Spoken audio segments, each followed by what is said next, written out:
Hey, greetings, and thank you for tuning in. I'm your show host, Brother Jeff. These past few weeks, working with and spending some time with Rural Relief has really been a blessing to us and to your viewers. And once again, they are in the house. They are continuing to share their testimony about how God is blessing them and us. So friends and family, don't go anywhere. Rural Relief is in the house. We'll be right back. Men's Closet, a one-stop shop for men's and boys' clothing, wants you to look good year-round with the best prices in town. Get 2 suits for $100. Stacey Adams suits, buy one, get one free. Are you big or tall? Men's Closet has all sizes and does alterations on site. Caps, clergy robes, tuxedo rentals. We do it all, including casual wear like 2-piece sets, just $39.99, or cargo shorts, 2 for $40. There isn't a look or style you can't get at Men's Closet. When you look good, we look good. Discover the new comfort of sports. Introducing the Poncho Pillow. Enjoy the game in comfort with the Poncho Pillow. The Poncho Pillow is multifunctional. It's a seat cushion, a blanket, a poncho, a small tote bag. Get your Poncho Pillow now.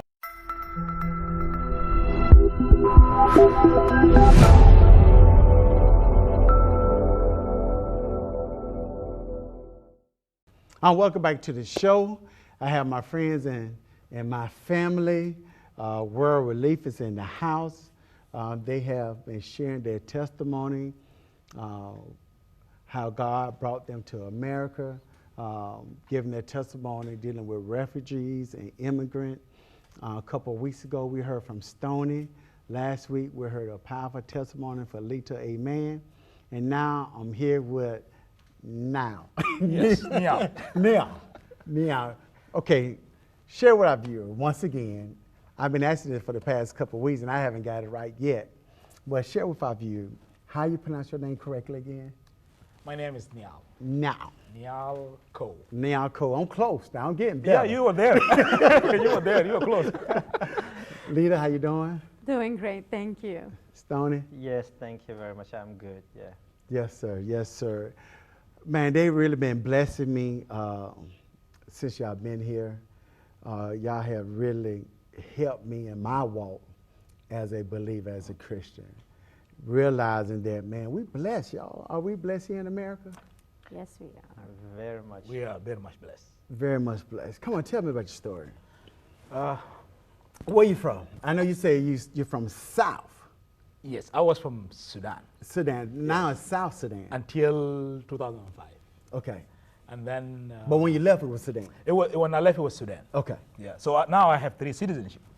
You have 3? I was from Sudan. Mm-hmm. Then I became American citizen. Okay. And then my country get paid for it after the long struggle. And we became independent. So I'm from South Sudan now. So you got 3 citizens. Wow. Now tell me, before you came to the state, tell me your journey. How, as a refugee, did you give your life over to Christ while you was there in Sudan or when you came to America? Yes, I was born in a Christian family. Okay. My family are Christian. And because of us being a Christian, this is one of the reasons made me to be here today. Now let me ask you this: what is the religion belief in Sudan? The religion belief majority are Muslim. Is Muslim. Muslim, and okay. The country is controlled by Muslim. Okay. Yeah, Christian are minority, but if you go back to back in history, okay, Sudan was a Christian country, and you can find those names in book if you go to Shire, like Kush. Okay. The word Kush, we the yeah, Kush. that's in the scriptures, right? We the Kush. We are the country who are living along the river Nile. Okay. All these things are there in the Bible. So it was a Christian country, but due to migration of Arab from Arab Peninsula, okay, the democratic country changed, and they took control of the country. Okay, okay. But your family was Christian, and My you're family born Christian. into a Christian family. Correct. Okay. Now, As a Christian, living in a country is dominant of Muslim, was it hard to live a lifestyle as a Christian in that country? It was hard. It was hard in every level. Come on, share that with us. Come on, talk to our viewers. Number one, we were not allowed to practice our religion or to practice our belief. And the government was doing everything. Government was biased. It was biased to one religion. Not only biased, they made the constitution of the country to be based on their religion, which put Islam to be supreme law of the land. That means we're living in their country. Right. We have to live by their law. We have to live by their law.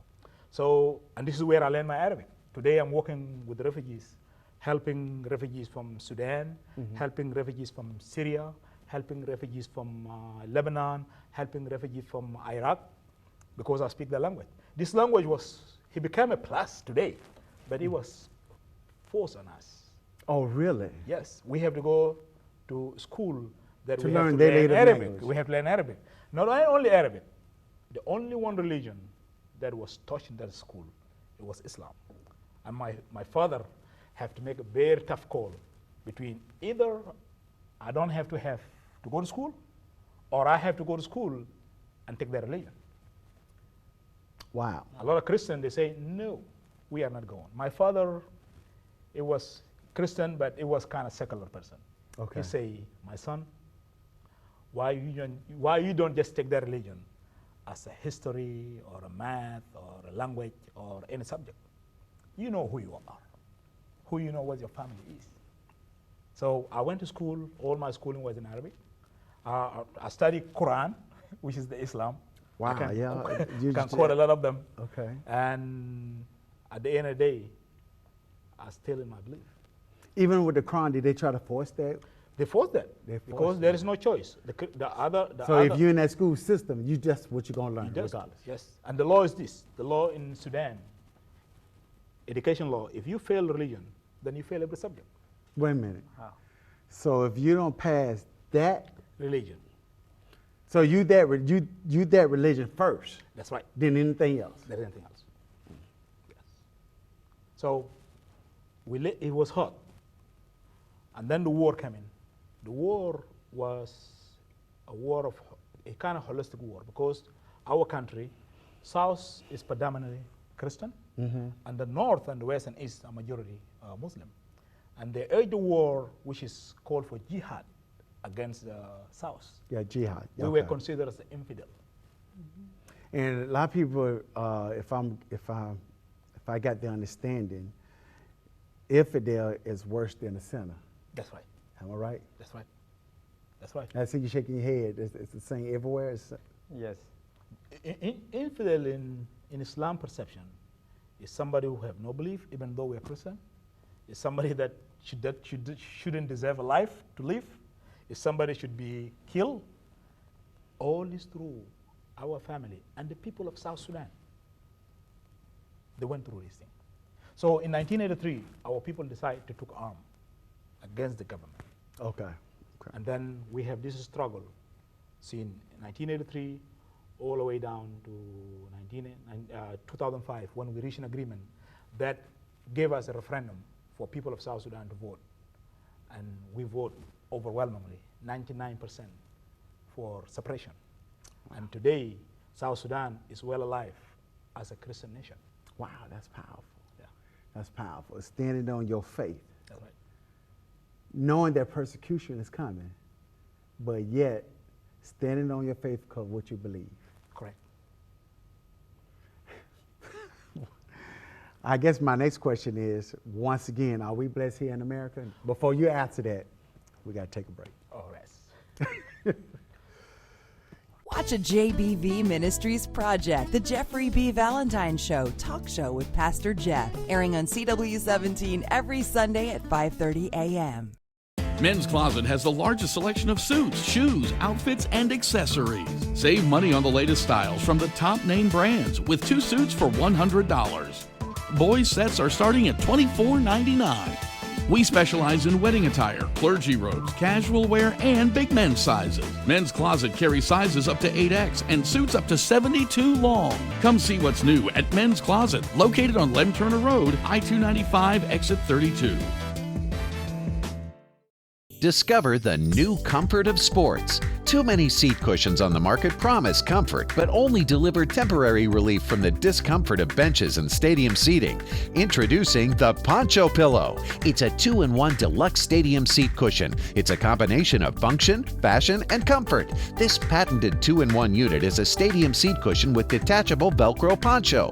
This poncho is made of 200 denier nylon weather-resistant ripstop material. The lining provides comfort against rain and snow. The poncho includes a zippered opening and side zippers, which allows it to transform into a blanket. Large pockets on the interior provide additional storage. The large hood provides superior coverage. The posterior of the poncho can be customized with embroidery. The stadium seat cushion is 4 inches thick and measures 13 by 13 inches. It includes a storage pocket for carrying game day programs. It's also made of 200 denier nylon weather-resistant ripstop material, and it can be custom embroidered. Current basic colors are black, red, and blue.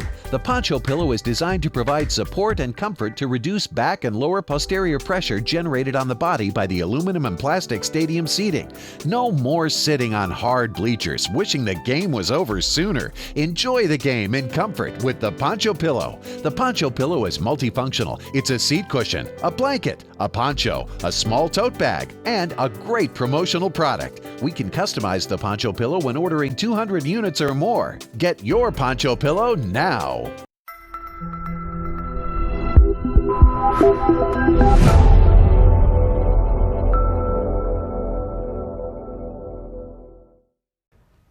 Welcome back to the show. I mean to cut you off there, but I want to go back to my question. Are we blessed? In America? Yes. Correct. We are blessed. Not only that, number one, I would say America and people in America, they are blessed. Talk to our viewers. Come on. Come on in. People in America are blessed. And we, the people who came here as refugees, we are even more blessed. When I flee my country as a refugees, I did not know where I was going. And I did not even know which country I'm going to. I fled to Egypt, and in Egypt, I got an asylum as a refugee through the United Nations High Commission of Refugees. And then the news came out later on that we are going to resettle you in America. The reason they bring us here, because in Egypt, we were not allowed to work, we were not allowed to go to school, our kids were not allowed to go to school, we were just living there and waiting for the relief. Really? People live for, refugees in other countries live for 10, 20, 30 years, just receiving relief, don't go to school, never do anything, never do no job. Just in refugee camp? In refugees camp. Lee, I see you shaking your head. You want to add to that? When you flee to any other country beside your country, usually you're not allowed to work, you're not allowed to do anything, just to wait.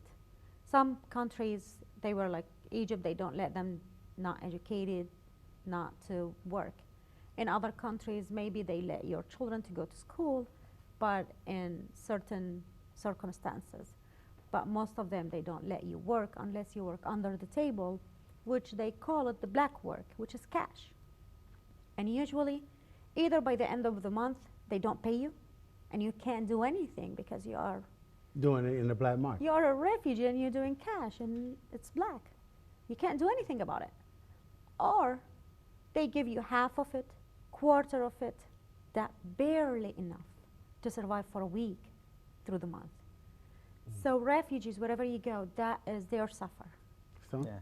Yes, I just want to add one point. While refugees are in the camp, no education at all. That's why I see Burmese refugee. I'm sorry when I use Burmese, nowadays they call Myanmar, so Myanmar and Burma is the same, so but I'm going to use Burmese. So Burmese refugee, I see Burmese refugee, they don't speak Burmese at all because they're in the camp for about 20 years, their whole life, 20 or 30 years.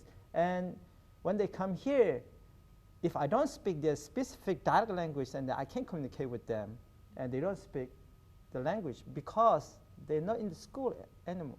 So Now, you shared with me a couple of weeks ago yes, that they 2 miles apart yes, speak in different languages. exactly. So what happened is when they come here in America, you know, even though we are from Burma, we can't communicate each other, and then for some reason we have to use English with some client, and then some, you know, if they speak Burmese, if they learn, yes, I can communicate with them in Burmese. That's another thing. Now, you told me also, before I get back to you, you told me how many language is in Burma? In Burma, it's so many languages. You know, it's more than 50 languages. You know, this is ethnic groups, dialects. I can tell you. 50? Yes. You know, just one example in Chin State. There are 2 villages. It's only 3 miles. 3 miles is only, you know, a couple of minutes. In America, you know, you drive for about 2-3 minutes. But only 3 miles distance, they speak totally different language. They don't understand each other. Wow. So Wow, yeah, come on. it's too much. You asked about whether are we blessing here. Yes, sir. We have uncountless blessing. In level of refugee, in my personal level, there is a list of things that I can count that I see as all blessing. Number one, I was a refugee in a camp where I have to wait for somebody to bring the food that I had to eat today. I come here, the blessing that I have to go to work and earn my money. I work 2 jobs in this country and earn my money. I live in a place that I was considered in my country as a second citizen class. I came to this country and people welcome me and put me in the same level of American citizen that have liberty and freedom. Now I'm sitting here with you, not as a refugee anymore. Yes. This won't happen. I've never been in TV in my home country just because there's people who are superior that need to be there and people who are second class will never made it that way. My school, my children here today are going to school. I own home in this country. Not only own home, I'm a landlord for another property. Well, what you What a bless! What a blessing. What a yes. bless that I cannot count here. Yes. You know, and that's one thing that my viewer and your viewer and people who are watching us today need to know that this country is blessed. It's blessed. I come here with nothing. The only thing came with me in the airport is one bag, written with immigration bag. That is, this one bag was my ID for people Wow. to Lord recognize have me in the mercy. airport. Oh, these are the people we were looking for. Blessing after blessing after blessing after blessing. I'm blessed with health. I can't forget that. That since I come to this country, never have an issue, you know. And this is a situation of all refugee. And I'm blessed with the biggest thing, that I should not be worried about someone to kill me. I should not be worried about somebody to come after me because I just believe in Christ. This is our warrior. When we ran and left our country, it's just for one thing and one thing only, is for our belief. People want to make us who they are, and they don't want to leave us to live the way God created us. Suffering that people went to, people of Sudan, people of South Sudan, they did suffer a lot. And a lot of you know a story of the lost boy of Sudan. It was in all news, lost boy of Sudan, one who flee when they were young, have a long journey. Those are my brothers, those are my sisters. Yeah. Some of them came here in America and got blessed and got an opportunity either to learn or to go to school or to do better. A story of persecution is a story of Christian. In everywhere in the Bible, people, the Christians were persecuted. Yes. And you starting from Abraham when he left and ran to Egypt. You go to Paul. you go to Roman Christian in Roman time. It's all a persecution. So today, as a Christian, we should look at those refugees as they're going through what every Christian going through. They did not choose. We did not choose to come here. We did not choose to be refugees. No one would like to be refugees. No, That I don't think that's something that you volunteer for. nobody will volunteer for it. No one would volunteer for it. We got to take a break. We'll be right back. Watch a JBV Ministries project, the Jeffrey B. Valentine Show, talk show with Pastor Jeff, airing on CW17 every Sunday at 5:30 a.m. Discover the new comfort of sports. Introducing the Poncho Pillow. Enjoy the game in comfort with the Poncho Pillow. The Poncho Pillow is multifunctional. It's a seat cushion, a blanket, a poncho, a small tote bag. Get your Poncho Pillow now. Men's Closet has the largest selection of suits, shoes, outfits, and accessories. Save money on the latest styles from the top name brands with 2 suits for $100. Boys sets are starting at $24.99. We specialize in wedding attire, clergy robes, casual wear, and big men's sizes. Men's Closet carries sizes up to 8X and suits up to 72 long. Come see what's new at Men's Closet, located on Lem Turner Road, I-295, exit 32.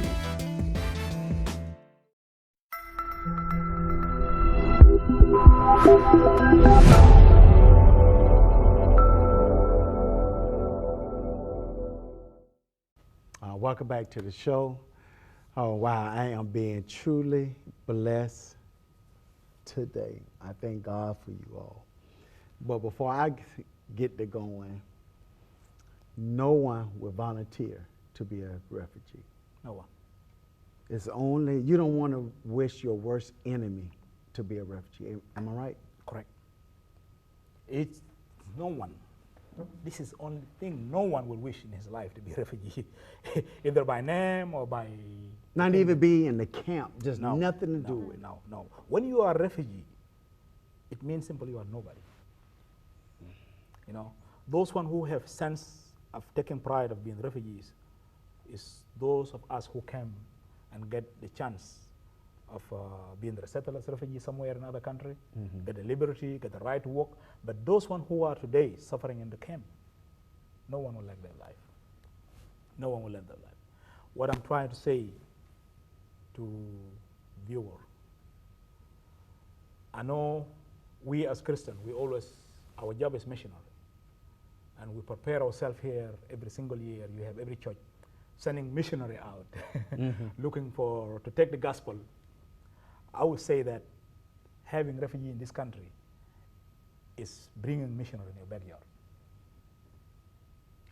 People are in your backyard. The people that you are taking gospel to them, whether in Burma, or in Iraq, or in Sudan, or in Syria, or all these countries that people are going to, they're here as refugees. And this is, I think, it's a great opportunity for us to show the love of Christ. Amen. For us to take, this is the missionary that will not cost you a ticket to travel. It's here in your backyard. They are here in Jacksonville. They are in every state, whether in Virginia or in Tennessee or in Carolina. All these places have refugees. All these places have offices of refugees. Here, what we can do. I know we are not worried because we're here. What we're asking is your prayer. Your prayer is enough. If you pray for those one who are running the bushes today, whether in Sudan or in Myanmar, if you pray for those one who are in camp and lining up waiting for the relief, if you pray for those one who are being kidnapped in Iraq, I know your prayer make a difference. And this is what we can do as a Christ. Prayer is our key. Another thing for people who are here, if you have a time, refugees are here. The children, we come here with no English, and this is one of the challenges. Going to another country that you don't speak the language. When I come here, I do not speak English. Really? I do not. And I will tell you a lot of stories. When we came here, when I came from Egypt to America, we left in Cairo around 1 a.m. in the morning. Okay. Got in a plane, and it was Thursday. Thursday. We came here in America, and it was Thursday again. And I asked people, what day? They say, it's Thursday. I say, how is Thursday? We left Thursday. How come we're here Thursday? And the flight was, how long was the flight? It was straight flight, about almost 16, 18 hours. Okay. Yeah, TOW. Okay. Yeah, from Cairo to New York, JFK. Not knowing the time is different. Right, time zone change. When it's Thursdays in Egypt, It's Wednesday here. Yes. See, we came as refugees and we were laying down in JFK, and somebody from IOM, from refugee organization, welcome us and say, you guys sit here. And then we were divided to go to different states. Okay. We were coming here to Jacksonville. Okay. And we arrived JFK around 6 a.m. We stayed there until 6 p.m. Our next flight to Jacksonville was 6 p.m. We were tired in the airport, we were exhausted, we don't know the language. And then the children start whining about, we need something to eat. So one of the friends who have some English, his name is Mario, say, let's go find something. So we went around to the airport. Look at the airport, we find the vending machine. The vending machine, we saw American people will take the dollar, send it in, and push something, and then the item drop and they pick it up. Each family, when we came, have a $100 bill. So we went to their line, insert a $100 bill. Into the machine. And machine spit it out. And we look at the money and we're like, what's wrong with our money? American came and put their dollar and they just right away get something. We can't get something. So a person saw us and he said, guys, can I help you? We say, yeah, we have children here. We'll try to buy something in this machine. And we can't. And he said, okay, give me your money. He looked at the money, it was a $100 bill. He said, no, you cannot do that. So he used his own money to get us water, get us cookies to take the children. That was one impression, was one person that we bumped in the second step, when we left JFK to Jacksonville, and that's a memory that I was sharing in last session with Sony, that people welcome us in airport with the flag, with the American flag, with a cross in their hand, and telling us that welcome home. And we ask, who are they? They say that churches. Not reminding me when we were in wartime that people used to tell us, there is people somewhere, there is Christians somewhere, they always keep you in mind, they pray for you. And here you go. We saw them in airport, giving us, hugging us, and we were putting our hand like this because we were hugging by a stranger. And now these people, they became our friend. Yeah. We ran out of time. Well, will you be back next week? I will. We're going to finish this story next week. Is it powerful, y'all? Is it powerful? And I just want to thank you for tuning in. Thank you to all my viewers, Man Closet for providing my wardrobe. Remember, love isn't love till you give it away. Repent, forgive, and live. I see you next week. World Relief will be in the house. God bless you. Y'all wave at. See y'all later. Bye. See you later. Bye-bye.